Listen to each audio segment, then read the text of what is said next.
The needle on the fuel gauge had been hovering on the stark, ready for what felt like an hour, a silent dare against the unending blackness of the New Mexico desert. My GPS had given up the ghost 3 miles back, the screen flickering into a dead, gray void, as if the very land here had swallowed the signal whole. I was adrift on a blacktop sea, the faded yellow line of old Route 66 my only guide, with nothing but the crunch of my own tires on the asphalt and the oppressive silence of a billion stars to keep me company. It was in this state of growing, gut-level panic that I saw a bloom of sickly green and electric pink in the distance. A neon sign, its script curving in a promise of salvation. The Last Resort Motel. The name should have given me pause, but in that moment, it felt less like a warning and more like a prayer answered. I guided my aging sedan off the main road, the tires kicking up a cloud of pale dust that glittered like bone meal in my headlights. The motel was a classic, 2-story L shape of faded turquoise stucco, the kind of place that had its heyday half a century ago. The vacancy sign wasn't just lit, it was blazing, a violent, buzzing red that seemed to pulse in time with the throbbing in my temples. Each of the 24 doors was painted a cheery, sun-bleached yellow, and the air hung heavy and still, smelling of cooled asphalt, creosote, and something else underneath, a faint, sweet odor, like old perfume and ozone, the scent of a room long sealed shut. The night was profoundly silent, the kind of quiet that feels like a physical weight, and the motel sat within it, not a part of the desert, but an intrusion upon it. The lobby was a time capsule, sealed in amber and dust. A bell, tarnished black with age, sat on the front desk, and I let my palm fall on it with a dull, choked clang that seemed sacrilegiously loud. The sound faded, absorbed by the thick, floral-patterned carpet and the heavy velvet drapes. A man I took to be the porter was seated in a high-backed chair behind the counter, his face buried in a newspaper so large it obscured everything but his neatly parted, oil-slicked hair and the crisp line of his shirt collar. He didn't look up. He didn't even twitch. The only movement was the slow, lazy swirl of dust motes dancing in the jaundiced light of a single, green-shaded banker's lamp. My eyes, adjusting to the gloom, were drawn to the newspaper in his hands. The print was bold, archaic.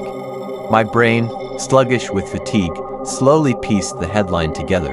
It wasn't just old news. It was history, screaming from the page in a font that hadn't been used in decades. Kennedy assassinated. A cold finger traced its way down my spine.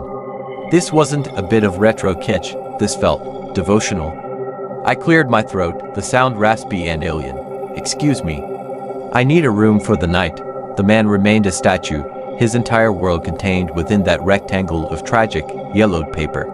I could hear the soft, rhythmic sound of his breathing, a calm and steady in and out that was utterly at odds with the monumental headline he was apparently engrossed in. "Ah, hello," I tried again, louder this time, tapping the bell once more. This time, he moved, not to look at me, but to slowly, deliberately, turn the page of his newspaper. The rustle of the paper was like the stirring of dried leaves in a tomb. It was then I noticed the guest book, a heavy, leather-bound tome lying open next to a pot of dried-up ink and a single, plastic pen. The entries were all in the same, looping cursive script, dates and names and license plates from another era. My heart hammered against my ribs as I leaned in, my finger tracing down the page, past 1978, past 1972, past 1967. I reached the bottom of the page. The last entry was dated November 21st, 1965. There was nothing after. A void. A full stop in the ledger of this place, over half a century ago. A key materialized on the counter with a soft, metallic click. I hadn't seen him move, hadn't heard a drawer open. The porter's hand, pale and unnaturally smooth, was already retreating back behind the wall of newsprint. The key was heavy, brass, with a large, diamond-shaped fob stamped with the number 13. No credit card machine, no computer, no questions, just the key. I snatched it up, the metal cold against my sweating palm. "Thanks," I muttered to the unmoving figure, the word tasting absurd. I backed away, my every instinct screaming that I was an intruder in a play that had been running on an endless loop long before I'd stumbled onto the stage. Room 13 was at the far end of the upper floor. The metal stairs groaned a protest under my weight, a sound of such profound weariness it felt like the building itself was sighing. The yellow door looked just like all the others, a bland, cheerful face hiding God knows what. The key turned in the lock with a satisfying, heavy thunk that echoed with finality. The room inside was normal, stiflingly, terrifyingly normal. It smelled of stale cigarette smoke and lemony disinfectant. A queen-sized bed with a chenille spread, a dark wood nightstand, a bulky, wood-paneled television set with rabbitier antennas, and a beige telephone that looked like it weighed 10 pounds. It was a perfect replica of a 1960s motel room, so perfect it made my skin crawl. It was the uncanny valley of interior design, everything just a hair's breadth off from real, a museum diorama. I was now trapped inside. I dropped my bag on the floor and walked to the phone, compelled by a morbid curiosity. I lifted the receiver to my ear. There was no dial tone. Instead, a low, relentless hiss poured from the earpiece, a white noise, static, empty and vast. It was the sound of nothingness, the auditory version of the dead GPS screen or the blank pages in the guest book. I held it there for a full minute, listening to the void hiss at me, before slowly, carefully, placing it back in its cradle. The silence that returned felt even heavier, as if the static had been holding it at bay. Outside my window, the neon vacancy sign continued to bleed its red light across the parking lot, alone, watchful eye in the immense desert night. I was safe, I had shelter, so why did I feel more lost than I had out on the empty road? The silence in the room was a physical presence, thick and velvety, broken only by the frantic drumming of my own heart. I tried the television next, a futile attempt to inject some semblance of the modern world into this suffocating past. The knob turned with a heavy, satisfying click, but the screen didn't flicker to life with news or late-night cartoons. Instead, it filled with a violent, shifting snowstorm of black and white static. I stood there, my hand still on the knob, staring into that electronic chaos. Then, for a single, heart-stopping second, the static coalesced. It wasn't a clear image, but an impression, the jagged silhouette of a two-story house, flames licking at its dark windows against a stormy sky. It was there, and then it was gone, swallowed back into the meaningless hiss and pop. I slammed the power button, plunging the room back into a silence that now felt accusing. I was starving, a hollow ache that cut through the fear. I hadn't eaten since a gas station burrito hours ago, a lifetime away. Surely, the diner attached to the motel would be open. It had to be. I pocketed the heavy brass key, my ticket to this prison, and stepped back out into the night. The air was cooler now, the desert chill seeping into my bones. The diner was a low, rectangular building across the cracked parking lot, its windows glowing with a warm, buttery light that promised coffee and hot food. A simple, red neon sign spelled out ET. It looked impossibly inviting, a beacon of normalcy in this sea of unease. The bell above the diner door chimed with a bright, tinny cheerfulness that was utterly dissonant with the atmosphere. The air inside was a layered cocktail of scents, frying grease, stale coffee, and that same underlying sweetness of old perfume. It was a perfect replica of a 1960s roadside diner. Red vinyl booths, a long formica counter with spinning stools, and a pie case displaying perfect, glossy meringues. A jukebox glowed silently in the corner. A few patrons were scattered about, a trucker in a cap hunched over a plate of eggs, a couple not speaking in a booth, a lone man reading a paper. None of them looked up as I entered. The scene was placid, still, a photograph given breath. I slid into a booth by the window, the vinyl letting out a tired sigh. The waitress appeared at my table almost instantly, her movements fluid and silent. She was pretty in a dated way, her hair teased into a high bouffant, her uniform a crisp pink and white dress. She smiled, but it didn't reach her eyes, which were the flat, lifeless blue of a doll's. "What can I get for you, hun?" she asked, her voice a pleasant, empty recording. I ordered a cheeseburger, fries, and a coffee, the most normal, grounding meal I could think of. She nodded, her smile fixed, and glided away without writing anything down. The coffee arrived first, steaming in a thick ceramic mug. I wrapped my hands around it, seeking its warmth. The first sip was a betrayal. It was hot, yes, but it had no flavor. No bitterness, no richness, no aroma. It was like drinking hot, brown water. I set the mug down, a new kind of dread beginning to uncoil in my stomach. When the food came, it looked perfect. The burger patty was thick, the cheese melted just so, the fries a golden brown. I lifted the burger to my mouth, my stomach growling in anticipation, and took a large, desperate bite. The texture was what hit me first. It was spongy and uniform, like chewing on a dense, warm washcloth. Then came the taste, or the profound lack thereof. It was the culinary version of the white noise from the telephone, a blank, meaningless sensation. There was no savory beef, no sharp tang of cheese, no salt, no grease. It was sustenance without soul, a pantomime of food. I dropped the burger back onto the plate, my jaw working uselessly against the bland mass. I tried a fry. It was the same, the texture of slightly damp cardboard, utterly devoid of potato or oil. This wasn't food, it was prop food, a cruel imitation designed to look the part and nothing more. I looked up, my eyes wide with a horrified understanding.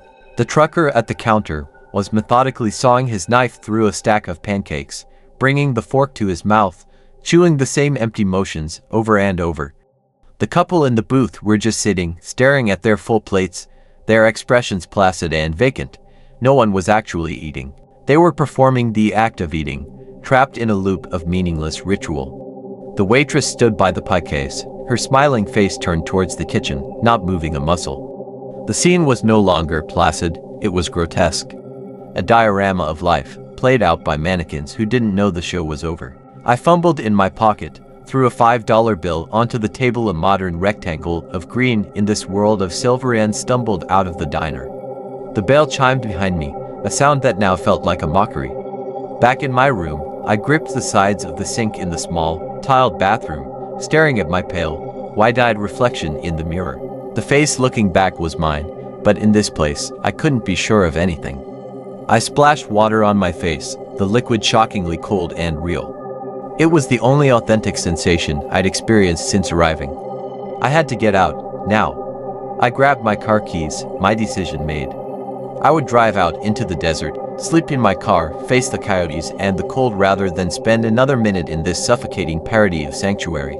The engine of my sedan coughed to life, the sound a familiar, metallic roar of defiance in this place of whispers and silence.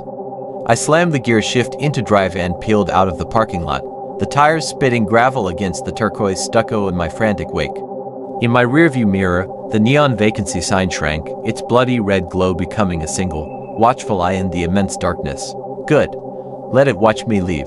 I pressed the accelerator, the speedometer climbing to 50, then 60. The double yellow line of Route 66 unspooled before me, a hypnotic guide leading away from that cursed motel. The cool desert air whipped through the open window, and for the first time in hours, I felt a sliver of genuine hope. I was escaping. I drove for 10 minutes, my knuckles white on the steering wheel, my eyes glued to the road, refusing to even glance at the rearview mirror. I focused on the details of the desert, the jagged silhouette of a mesa against the starry sky, the skeletal shape of a lone saguaro cactus. Anything to anchor myself in a reality that was slipping through my fingers like sand. I crested a small rise, and my heart, which had begun to settle into a steady rhythm, seized in my chest. Ahead, in the middle of the empty road, was a dark, shapeless lump. I swerved, my tires skidding on the asphalt, and as my headlights swept across it, I saw it clearly, the mangled carcass of a jackrabbit, its fur matted with black blood. A cold sense of deja vu washed over me. I had seen this exact same corpse on my way to the motel. I shook my head, trying to dislodge the creeping dread. A coincidence, it had to be. I kept driving, my foot heavier on the gas now, 70 miles per hour. The desert landscape seemed to repeat itself, the same rock formations, the same stretches of scrub brush. I glanced at my odometer. I had driven nearly 8 miles since leaving the last resort. I should have been long past its sphere of influence, whatever that was. Then I saw it again, up ahead on the right, a bloom of sickly green and electric pink. My blood turned to ice water in my veins. No, it was impossible. I slowed, my car crawling to a halt as I stared, dumbfounded, at the sign.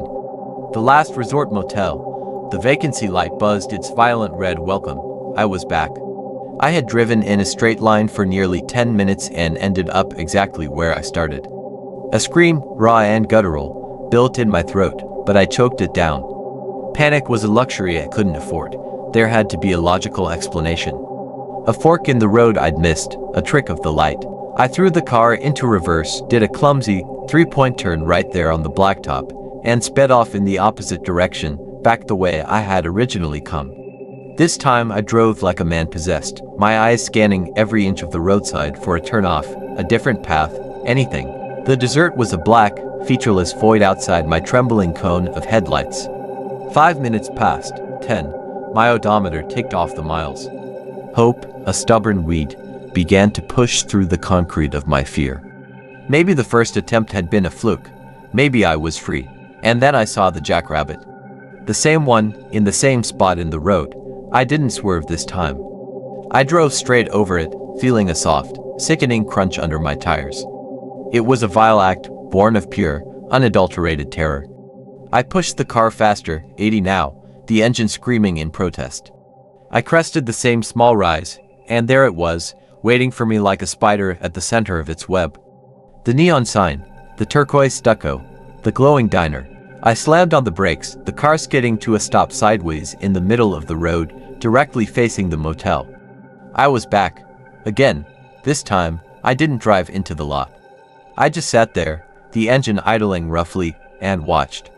A car, a vintage sedan with enormous fins and a chrome grille, pulled up to the office. A man in a fedora got out, stretched, and went inside. A moment later, he emerged, got back in his car, and drove to a room. It was a perfect, silent film. Then, I saw it again. The same car, the same man, performing the same exact sequence of movements, pulling up to the office, stretching, going inside. It was a loop, a recording. I was trapped in a pocket of time, a wrinkle on Route 66 where the same moments played out for eternity. The other guests, the porter, the waitress, they weren't just stuck here. They were the recording. And I, a living, breathing man, had stumbled into the playback. Defeated, my spirit broken, I guided the car back into the parking lot and killed the engine. The silence rushed back in, louder than ever.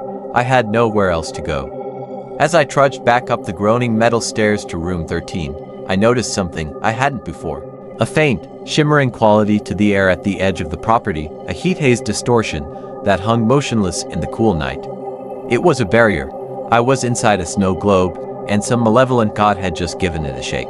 Resigned to my cage, I retreated to room 13. The key felt heavier than before, a leaden weight that unlocked my personal cell. Inside, the air was just as stifling, the scent of fake lemon and old smoke now smelling like desperation. I was a rat in a maze with no exit, and the terrifying truth was that the other rats didn't even know they were in a maze. They were just running their patterns. I needed to understand the rules of this prison. If I couldn't escape the grounds, maybe I could learn something within them. My eyes fell on the bulky, wood-paneled television, the static, the burning house. It wasn't random noise, it was a signal. It had to be. I approached the set with a new, grim purpose. I turned the knob. The screen erupted in its familiar blizzard of black and white snow, the hiss filling the small room. I sat on the edge of the bed, my knees nearly touching the set, and I stared into the chaos. I focused, trying to push my will through the glass, to find the pattern, the message in the noise. Minutes stretched into an eternity. My eyes ached, the shifting static playing tricks on my mind, forming shapes that dissolved before I could identify them. Just as I was about to give up, the image snapped into clarity. It wasn't the house this time. It was a car, a family station wagon, speeding down a sun-drenched Route 66. The film was grainy, home movie quality, the colors oversaturated. A man was driving, a woman in the passenger seat, two children waving from the back. They were laughing, their faces blurred but their joy palpable. Then, a deer leapt onto the road. The camera, because it was a camera, I realized, a handheld camera from the back seat jerked violently. There was a sickening crunch of metal and a scream, cut short as the image tumbled, sky and asphalt and desert scrub spinning in a nauseating whirl before the screen dissolved back into the relentless, hissing static. I sat frozen, my breath caught in my throat. The television was a window. A window into the moments that created the ghosts outside my door. Driven by a morbid, terrified compulsion, I reached out and turned the channel knob. The static remained, but its texture changed, becoming coarser, grainier. I waited, my heart a frantic drum against my ribs. Another image resolved from the chaos, a man in a suit, alone in a car, driving at night. He was arguing with someone who wasn't there, gesturing wildly, his face contorted in rage. He took a curve too fast. The camera, mounted on his dashboard, showed the headlights leaving the road, the car vaulting into a dark emptiness, end over end, before the signal was lost to the snow. I changed the channel again, and again. Each time, a new horror unfolded in brief, tragic vignettes. A motorcycle losing control on a patch of oil. A teenager swerving to avoid the same jackrabbit I had crushed.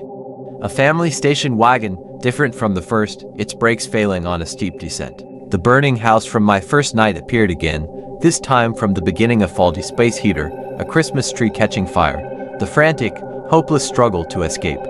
This was the archive, the library of deaths that populated the last resort. Every soul trapped here in their endless loop had their final, terrible moment playing on a continuous reel within this television set. A new, chilling thought occurred to me. If this was their past, was it showing our present? I turned the knob one more time, my hand trembling so violently I could barely grip the plastic. The static cleared almost instantly. This image was different. It was clear, shockingly real, and in color. It was a shot from outside, looking in through a window. A window with yellow trim and a number on it, the number 13. It was a view of this very room. And in the center of the frame, sitting on the edge of a bed, staring at a television screen, was me. I recoiled from the set as if electrocuted, scrambling backward until my back hit the wall. The image on the screen held a perfect, real-time feed of my own terror. The me on the television turned, his face a mask of dawning horror, and looked directly out of the screen, directly at me. He was seeing what I was seeing. We were locked in a paradoxical loop of observation, the observer and the observed. The television wasn't just a window into the past, for the living, it was a mirror. And in this place, seeing yourself trapped was the first step to becoming part of the collection. The static wasn't the void between channels. It was the ether of this place, and it was watching me back. I tore my eyes away from the television, from my own trapped, terrified doppelganger staring back at me from the other side of the glass. My heart was a wild thing trying to beat its way out of my chest. I couldn't stay in this room. The four walls felt like they were breathing, closing in, the floral pattern on the wallpaper seeming to writhe in the periphery of my vision. I stumbled out the door, gasping for air that didn't taste of static and lemon-scented decay. The night was cold, a shock to my system. I leaned against the wrought iron railing, my body trembling, and looked out at the motel courtyard. It was all still there, playing out its silent, terrible ballet. The man in the fedora, the trucker heading to the diner. All of them, ghosts on a reel. My gaze was drawn to the room next to mine, room 12. The door was slightly ajar, a sliver of yellow light spilling onto the concrete walkway. I hadn't noticed that before. As I watched, the door creaked open another few inches, as if inviting me. This was a deviation, a crack in the pattern. Every other soul here was locked in their loop, but this was new. A fresh, terrible hope. The hope for contact, for answers bloomed in my chest, overshadowing the voice in my head that screamed it was a trap. I inched along the railing, the metal cold under my sweating palms. I paused at the threshold of room 12, my shadow falling across the slash of light. "Hello," I whispered, my voice raspy and thin. There was no answer, but I heard a sound from within. A soft, wet, snuffling sound, like a dog trying to breathe through a muzzle of mud. I pushed the door open slowly. The room was a mirror image of my own, yet fundamentally wrong. Where my room was stiflingly clean, this one was in a state of disarray. The bedspread was rumpled and stained with dark, Rorschach-like patches. The smell was the worst of it, a coppery, metallic tang of blood mixed with the cloying sweetness of that ever-present perfume and the harsh, clean scent of gasoline. It was the smell of a violent end. A man was sitting on the edge of the bed, his back to me. He was wearing a leather jacket, its back scuffed and torn. His shoulders were shaking, and he was the source of the wet, snuffling sounds. He was crying, or trying to. "Are you okay?" I asked, the question absurd the moment it left my lips. Nothing here was okay. He stopped. The snuffling ceased. The room fell into an absolute, waiting silence. He began to turn, his movements slow, jerky, like a machine whose gears were grinding themselves to dust. I saw his profile, first a strong jaw, a broken nose, then he faced me fully. His face was a ruin. One side was handsome, almost charming, frozen in the prime of his life. The other side was a collapsed mess of pulp and bone, the eye socket a dark, hollow crater, the cheekbone shattered and pushed inward. It was the face of a man who had met a steering wheel at high velocity. He wasn't breathing, but his mouth opened and closed, working soundlessly for a moment before a voice, thick and garbled, as if spoken through a mouthful of broken teeth and blood, emerged. You can see me, he rasped. The intact eye was wide, pleading, swimming with a lucid, soul-shattering terror. You're not one of them. You're real. I could only nod, my throat sealed shut by fear. This wasn't a recording, this was a ghost, and it was aware. They don't know, he whispered, taking a shuddering step towards me. A shard of glass from his broken cheek dislodged and tinkled to the floor. The others they just do their things, over and over. They don't remember the crash, they don't know they're dead. His one good eye fixed on me, desperate. But I do, I remember everything, the rain. The truck's lights my name was Michael. The horror of his existence washed over me. He wasn't trapped in a loop of action, he was trapped in a loop of awareness. He was a conscious soul in an unconscious hell, forced to relive the knowledge of his own death for eternity while surrounded by automatons. You have to get out, Michael pleaded, his voice cracking. Before the scribe sees you. The scribe, I managed to choke out. The one in the office, with the book, he said, his gaze darting towards the window as if the porter might be listening. He doesn't just check you in, he writes you in. When he writes your name, it's over. You become part of the story. You become like them, he gestured vaguely towards the diner. Or you become like me, aware, and trapped forever. He took another step, his hand reaching out. It was then I saw the dark, oily stains on his fingers. Not blood, it was ink. He's already started on you. I can smell it on you. The ink it smells like ozone and old paper. His face twisted in a grimace of pity and fear. You're running out of time. You have to go before dawn. It's the only time the loop weakens. But you have to want to leave. You have to believe you can. Most of them double quotes, he trailed off, looking at his own trembling, ink-stained hands. Most of them just give up. Before I could respond, his head snapped towards the door, his one eye wide with panic. He knows I'm talking to you. You have to go, now. A profound cold swept through the room, and the single, naked light bulb overhead began to flicker violently. Michael, the man from room 12, let out a low moan and turned his back to me, his shoulders once again beginning to shake with those awful, wet, soulless sobs. The loop was resetting. The moment of lucidity was over. I backed out of the room, my mind reeling, and fled to the false sanctuary of my own. Back in room 13, I locked the door and shoved the flimsy dresser in front of it, a pathetic barricade against something that could bend reality itself. The scribe, the name echoed in my head, giving a terrifying form to the silent, newspaper-reading porter. He wasn't just a ghost, he was the curator, the archivist of this hell. And Michael had said he'd already started on me. I could almost smell it now, underneath the lemon and dust, a faint, acrid scent of ozone and old parchment, the smell of ink that wasn't just ink, but a binding agent for souls. My eyes darted to the guest book on the desk, the one I'd seen in the lobby. I hadn't noticed it before in this room, it was just there, as if it had always been. The heavy, leather-bound tome lay open, the pages blank and waiting. My hands trembled as I approached it. I had to know. I had to see if my name was already inscribed in that damned ledger. I reached out a shaking finger, ready to turn the page, to see the evidence of my own damnation. But I stopped. A cold, rational fear cut through the panic. What if looking was the final step? What if seeing my name written in that archaic script would cement me here forever, just as Michael had warned? I pulled my hand back as if from a flame. The room itself seemed to be reacting to my newfound knowledge. The static from the television, which I had turned off, began to whisper from the speaker, not a hiss, but a low, murmuring susurrus, like 1,000 distant voices all speaking at once. The floral pattern on the wallpaper seemed to shift, the vines twisting into shapes that resembled cursive writing, into names. I was being written into the narrative of this place, my presence becoming part of its fabric. The motel was digesting me. I had to hold on. Michael said dawn was the key. The only time the loop weakened, I looked at my watch. The digital display was a scrambled mess of meaningless symbols.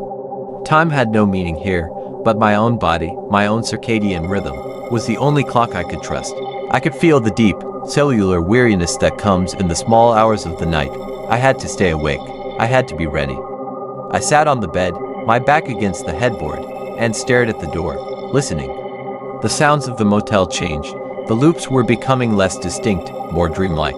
I could hear the jukebox in the diner playing a tinny, warped melody that never quite resolved into a song. The sound of a car engine starting, stalling, and starting again, over and over, a metallic lung struggling for breath. And underneath it all, the whispering static, growing steadily louder, more insistent. It was trying to talk to me. It was trying to tell me its stories, to make me one of them. Then, a new sound. A soft, slow, dragging footstep on the concrete walkway outside. It was too heavy to be Michael, too deliberate to be one of the looping guests. Scrape ... shuffle ... scrape.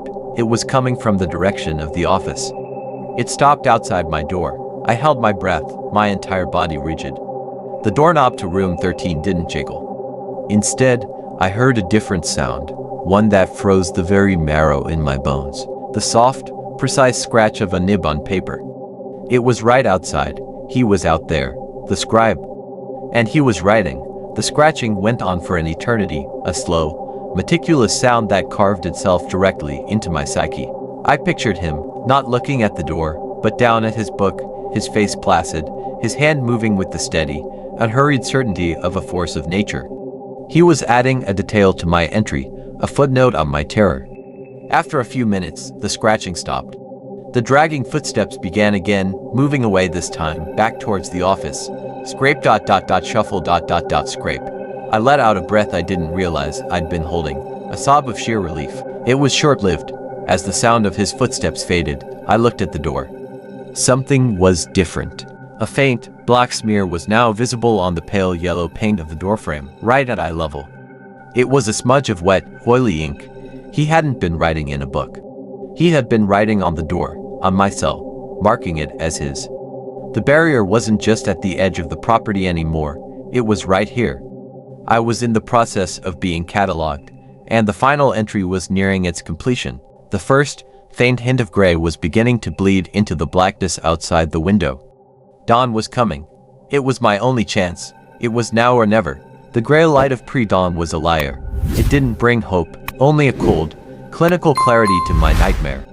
The ink smudge on my doorframe was now unmistakable, a dark, weeping brand. The scribe had marked his property. Michael's words were my only gospel. You have to want to leave. You have to believe you can. It was the cruelest trick of this place. It fed on despair, and the only escape was a hope that felt impossible to muster.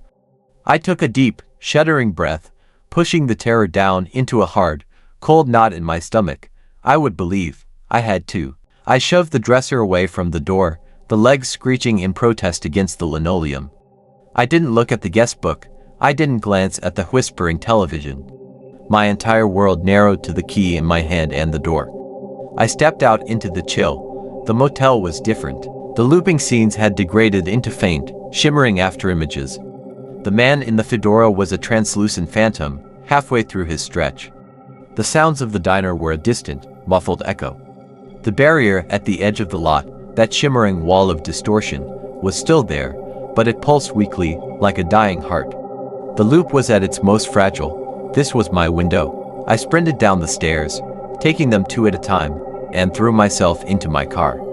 The engine turned over with a roar that shattered the eerie quiet. I slammed it into drive and aimed for the exit, for the open road that was nothing but a cruel illusion.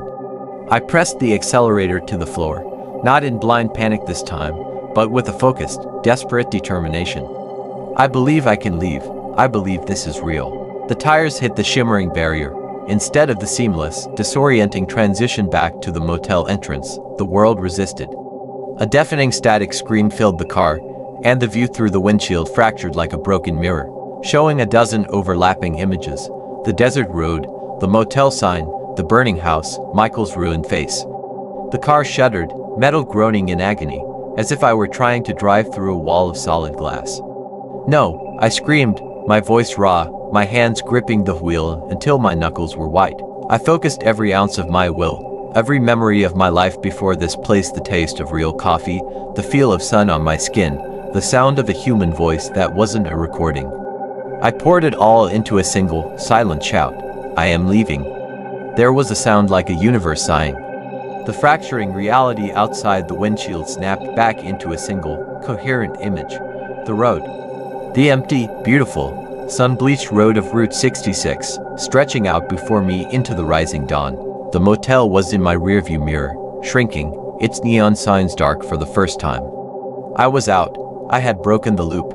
A sob of hysterical relief burst from my lips. I drove, and I drove, watching the sun crest the horizon, painting the desert in hues of gold and orange. It was the most beautiful thing I had ever seen. It wasn't until the sun was fully up, blazing in a clean, blue sky, that the adrenaline began to fade and a deep, primal exhaustion set in. I pulled over at a functioning gas station, the first sign of real, modern life I'd seen. I leaned against my car, breathing in the smells of gasoline and pavement, feeling the solid, unyielding reality of the pump handle in my hand. I was safe. I had escaped. It was over. That's when I saw it. I got back in the car, my hands still trembling, and glanced down at the dashboard, needing the confirmation of the miles I had put between me and that place. My eyes fell to the odometer, the little digital screen, which had read 87,452 miles when this nightmare began, was now blank. A solid, featureless, black rectangle. No numbers, no mileage, no record of my journey. The scribe hadn't just written me into his book, he had erased me from my own. A piece of my history, my journey, my very proof of existence, was gone. I was out, but I was no longer whole. The motel had taken its payment. I started the car and drove, the empty odometer a silent, screaming passenger, a permanent void on my dashboard, and a reminder that some exits come with a price that can never be fully paid.